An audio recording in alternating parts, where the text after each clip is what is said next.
श्री राम दोस्तों। आज हम बात करेंगे जो हमारी एक सीरीज़ चल रही थी जिसके ऊपर बहुत दिनों से वीडियो नहीं बनी थी।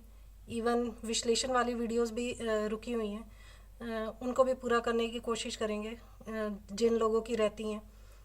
ये हमारी पहले जो सीरीज़ चल रही थी बाधा योग के ऊपर, तो ये उसमें नेक्स्ट बाधा है। काफ़ी टाइम से वीडियोस नहीं बनाई थी, कुछ समय का अभाव चल रहा था उसके कारण। तो आज हम बात करेंगे धन बाधा योग की। जैसा कि हम सबको पता है कि अगर हमें जीवन यापन करना है या अपने दायित्वों का निर्वाह करना है तो उसके लिए सबसे ज़रूरी जो है वो धन है। और कई लोग बहुत मेहनत करते हैं, मेहनत करने के बाद भी वो धन का उस हिसाब से नहीं कमा पाते जिस हिसाब से वो ज़रूरतों को अपनी पूरा कर सकते हैं और अपने दायित्वों को उठा सकते हैं। तो उसमें कहीं ना कहीं हमारे कुंडली के कुछ भाव ऐसे होते हैं जिनमें जो पाप प्रभाव में आए होते हैं या जिनमें कुछ प्रॉब्लम्स क्रिएट हो रखी होती हैं। तो आज हम उनके बारे में बात करेंगे और वो कौन से योग हैं और कौन से ऐसे सूत्र बन जाते हैं कुंडली में, या ऐसे कौन सी परिस्थितियां बन जाती है कि धनार्जन करने में प्रॉब्लम आनी शुरू हो जाती है, उसमें बाधा आनी शुरू हो जाती है। सबसे पहले तो धन बाधा योग में जो हमको भाव देखने चाहिए और जिन ग्रहों को देखना चाहिए, उसके अंदर सबसे पहले तो द्वितीय भाव का स्वामी और द्वितीय भाव उसको देखना बहुत ज़रूरी है। धन कारक गुरु जो है, क्योंकि सबसे बड़े धन के कारक गुरु को दिया गया।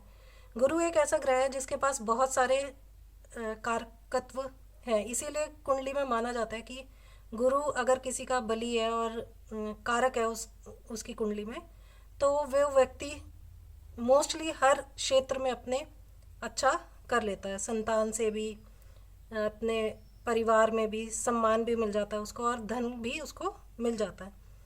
तृतीय भाव और उसके स्वामी, तृतीय भाव को हम क्यों ले रहे हैं, क्योंकि जैसा कि हम सब जानते हैं भावन सिद्धांत के अनुसार द्वितीय से द्वितीय जो बनता है वो तृतीय भाव बनता है, इसलिए उसको भी देखेंगे। और एकादश भाव और एकादश भाव के स्वामी को भी ज़रूर देखेंगे, क्योंकि हमारी जो आय है वो हम एकादश भाव से देखते हैं और द्वितीय भाव से हम कितना अपना धन संचय कर सकते हैं उसको देखते हैं। तो ये तीन भाव और गुरु, और जो भी आपकी कुंडली के अंदर इन तीनों भावों के स्वामी बनेंगे उनकी स्थिति देखनी बहुत आवश्यक है। सबसे पहले हम द्वितीय भाव को ले लेते हैं। अगर किसी की कुंडली में द्वितीय भाव जो है वो पीड़ित है, पाप प्रभाव में आया हुआ है, तो उसको धन संचय करने में बहुत दिक्कत होगी, क्योंकि ज़्यादातर लोगों की प्रॉब्लम यही होती है कि पैसे तो वो अर्न कर लेते हैं किसी ना किसी तरीके से, लेकिन उसकी जो सेविंग है उसमें प्रॉब्लम आनी शुरू हो जाती है। द्वितीय भाव में अगर शनि और राहु का प्रभाव हो या वो वहाँ पे बैठे हों, तो ऐसे में धन संचय करने में बहुत बाधा आती है। द्वितीय भाव में अगर नीच के गुरु बैठ जाएं तो भी उसमें बाधा आएगी, क्योंकि गुरु वैसे भी धन के कारक हैं, धन संचय के कारक हैं, और द्वितीय भाव में आके आपका एक तो सेकंड हाउस भी एफ्लिक्टेड हो गया और गुरु भी नीच के हो गए, तो प्रॉब्लम क्रिएट होने लग जाएगी धन संचय को लेके।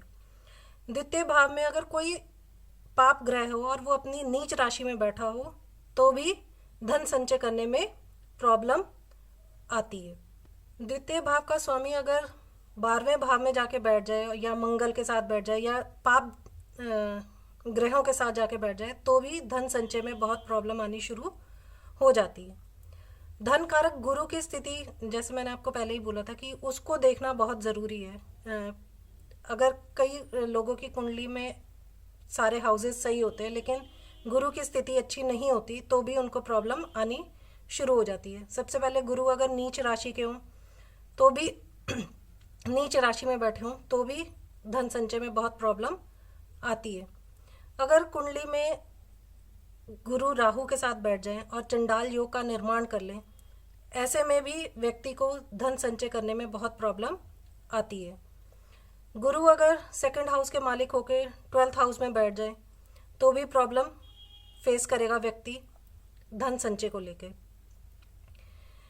गुरु अगर अष्टम भाव में बैठ जाए और किसी गुरु के ऊपर किसी पापी ग्रह की दृष्टि हो तो भी ऐसे में व्यक्ति को धन संचय करने में बहुत प्रॉब्लम आनी शुरू हो जाती है। तृतीय भाव हम देखेंगे और उसके भावपति को देखेंगे और उसमें बैठे ग्रहों को स्थिति भी देखेंगे।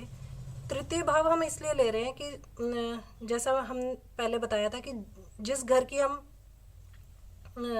विवेचना कर रहे होते हैं या उसका विश्लेषण कर रहे होते हैं जिस भाव का, उतने ही घर आगे बढ़ के हमको देखना चाहिए, उससे उतने ही घर आगे बढ़ के देखना चाहिए कि उस ग्रह उस भाव की क्या स्थिति है और उसके राशिपति की क्या स्थिति है।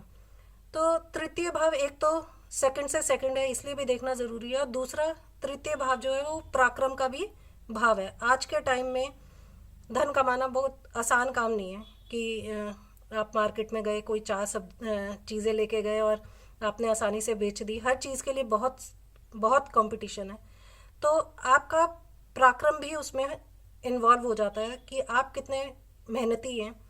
तो धन अर्जन में उसको भी देखना ज़रूरी हो जाता है। तो ये दो कारणों से तृतीय भाव जो है वो इम्पॉर्टेंट हो जाता है। एक तो सेकंड से सेकंड है और दूसरा ये पराक्रम का भाव भी है। अगर तृतीय भाव में मंगल बैठा और उसके ऊपर पाप ग्रहों की दृष्टि हो तो भी व्यक्ति जो है उसका पराक्रम जो है सही से उसमें साथ नहीं दे सकता, गलत कामों में वो लग सकता है या गलत तरीके से धनार्जन करने की कोशिश कर सकता है। तृतीय भाव का स्वामी अगर एकादश भाव में नीच राशि का होकर बैठ जाए या वो अस्त हो जाए तृतीय भाव का स्वामी, तो भी धन अर्जन करने में, धन उपार्जन करने में, संचय करने में प्रॉब्लम आएगी। इसी तरीके से अगर तृतीय भाव का स्वामी नीच का होके धन भाव में बैठ जाए तो वो एक तो अपने से 12वें में चला जाएगा और सेकंड हाउस में नीच ग्रह आ जाएगा, तो भी प्रॉब्लम होनी शुरू हो जाएगी धन संचय को लेके। तृतीय भाव में अगर नीच का गुरु भी बैठ जाएगा तो भी प्रॉब्लम आनी शुरू हो जाएगी। इन भावों को देखना ज़रूरी हो जाता है। ऐसे ही एकादश भाव और उसके स्वामी को देखना भी ज़रूरी है। द्वितीय भाव का स्वामी अगर एकादश भाव में जाके नीच का होके बैठ जाए तो भी धन संचय करने में प्रॉब्लम आनी शुरू हो जाती है। एकादश भाव का स्वामी अगर नीच का होके बैठ जाए और उस पे उसका किसी भी तरीके से गुरु से संबंध ना बने तो भी प्रॉब्लम आनी शुरू हो जाती है। एकादश भाव में अगर केतु बैठ जाता है और द्वितीय भाव का स्वामी जो है वो नीच राशि का होके अष्टम भाव में बैठ जाए, ऐसे में व्यक्ति को धन अर्जन करने में प्रॉब्लम शुरू हो जाती है। एकादश भाव अगर पीड़ित होगा और उसका स्वामी पीड़ित होगा तो आपको जीविकोपार्जन के लिए बहुत संघर्ष करना पड़ेगा, आप आसानी से पैसा नहीं कमा पाओगे।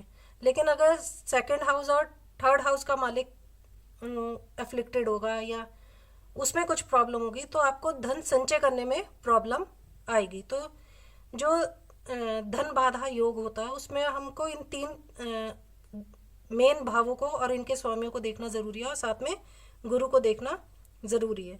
एकादश भाव का स्वामी अगर नीच के सूर्य के साथ 12वें भाव में बैठा हो तो भी धन अर्जन करने में प्रॉब्लम आनी शुरू हो जाती है।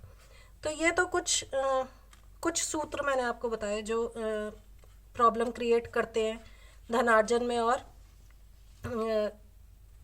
धन संचय में। अब इनके उपाय भी क्योंकि सिर्फ बाधा बता दो और उसके उपाय ना बता दो तो उपाय ना बताओ तो कोई फ़ायदा नहीं है। ये तो एक तरीके से व्यक्ति को डराने वाली बात हो जाएगी। तो उसके उपाय भी हैं।